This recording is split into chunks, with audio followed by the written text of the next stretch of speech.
नमस्ते दोस्तों।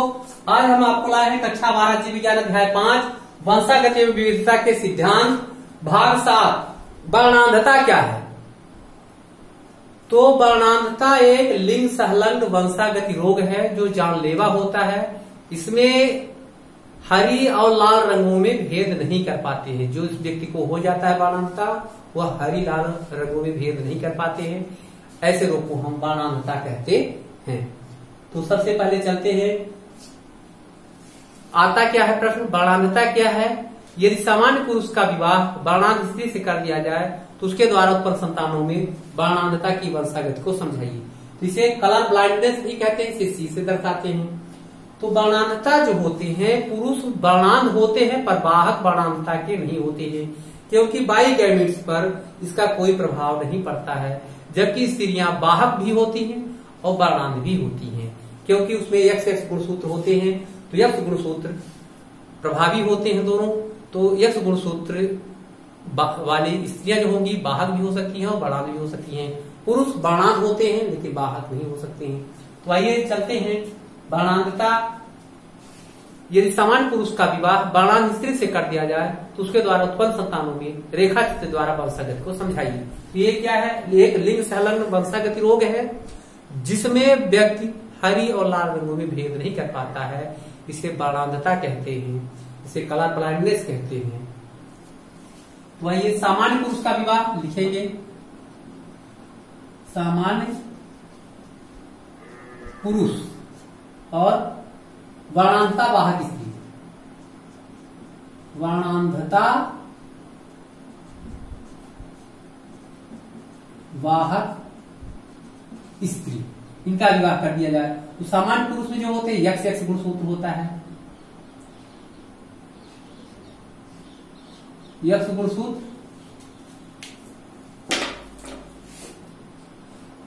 एक्स गुणसूत्र और छोटा ये वाई गुणसूत्र। स्त्री में एक्स गुणसूत्र, यह गुणसूत्र होता है। लेकिन हमने बताया कि वर्णांधता को सी से करते हैं। तो यदि एक सी लिख दें यहां तो यह बाहर कहलाएगा। दोनों सी हो जाएंगे तो वह स्त्री वर्णांध स्त्री कहलाएगी। अगर यहां सी लिख दिया जाए तो वर्णांध पुरुष कहलाएगा। पुरुष कभी बाहर नहीं होता है, क्योंकि बाई गैमिट पर इसका कोई असर नहीं पड़ता है। तो बाई गैमिट को हमने छोटे से कर दिया है। अब इनमें गैमिट निर्माण होते हैं, युग्मक निर्मित होते हैं। तो यक्स और छोटा बाई, इस प्रकार से युग्मक का निर्माण होता है। सी और दूसरा है यक्स, ये युग्मक कहलाते हैं, युग्मक या गैमिट कहलाते हैं। ये गैमिट का निर्माण हो गया। अब सामान्य पुरुष का यक्स गुणसूत्र, वर्णांध स्त्री वाहक का यक्स गुणसूत्र जिसमें सी वाहक है, कलर ब्लाइंडनेस या वर्णांधता वाहक है, तो हो जाएगा यक्स और दूसरा हो जाएगा सी। पहले इसको भी लिख सकते हैं या एक्स को, इधर भी कोई फर्क नहीं पड़ने वाला है। अब ये क्या कहलाएगी, वाहक पुत्री होगी। क्या होगी, वाहक पुत्री, वर्णांधता, वर्णांधता वाहक पुत्री।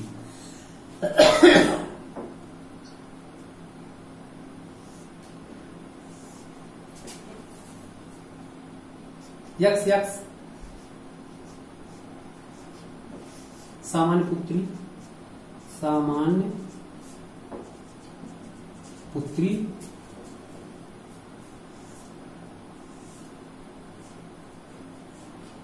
सी भाई गुणसूत्र, वर्णांध पुत्र, वर्णांध पुत्र,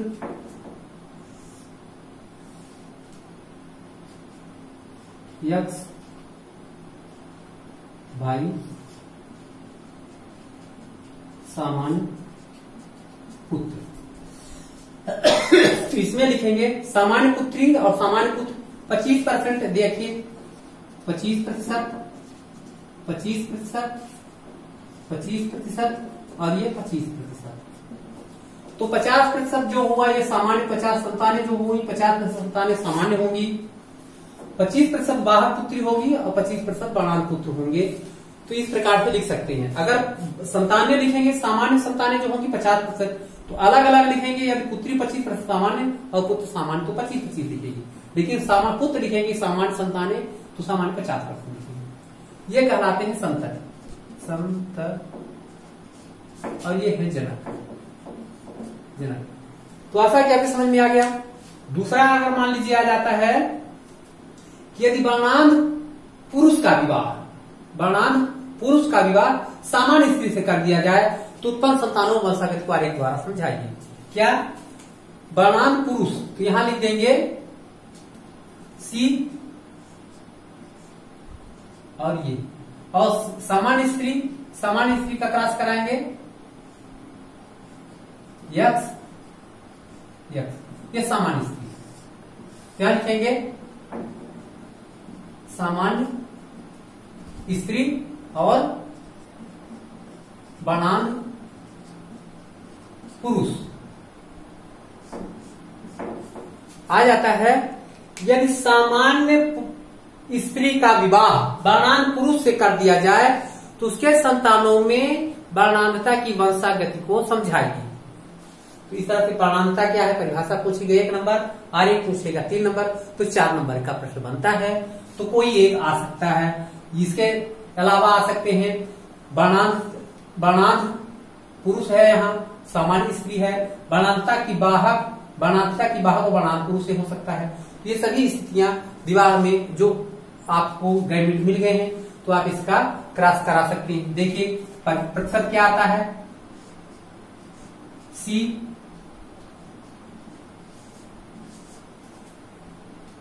यक्स गुणसूत्र, ये गैमेट बन गए, गैमेट है, युग्मक है। अब इसके साथ यक्स सी, दोनों ऐसे गैमेट है। ये बाहक पुत्री होगी, क्या होगी बाहक पुत्री होगी, किसका वर्णांधता की बाहक पुत्री होगी। फिर इसके साथ यक्स सामान्य पुत्री होगी।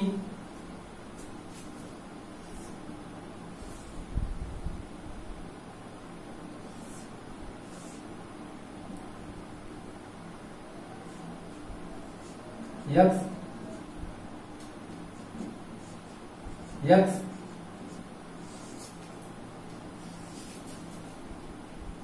अब यहां पर समझ लीजिए, अगर वर्णांध पुरुष है तो जो पुत्र उत्पन्न होंगे वो सामान्य होंगे। तो 75% देखिए सामान्य संतानें हो रही हैं, केवल 25% बाहक हो रही हैं। तो सामान्य, अब यहाँ ये 50% पुत्र सामान्य, लेकिन संतानों में अगर लिखेंगे तो 75% सामान्य संतानें और 25% होंगी, ये 25% बाहक होंगी। तो ये आप जिस तरह से बोल रहे हैं उसी तरह से लिखना भी है, इतना नहीं कर देना है। लिखेंगे जब वर्णांधता पुरुष का विवाह सामान्य स्त्री से कर दिया जाता है तो उसके द्वारा उत्पन्न संतानों में समस्त पुत्रियां जो होंगी बाहक पुत्री जो होगी 25% बाहक पुत्री होगी और 25% पुत्री सामान्य होंगी, जबकि समस्त पुत्र जो होंगे सामान्य 50% सामान्य पुत्र होते हैं। तो ये इस तरह से आरेख बनाकर वर्णन कर देंगे। तो आशा है कि आपके समझ में आ गया होगा। तो तुरंत हमारे चैनल को सब्सक्राइब करें, कमेंट करें, लाइक करें। धन्यवाद।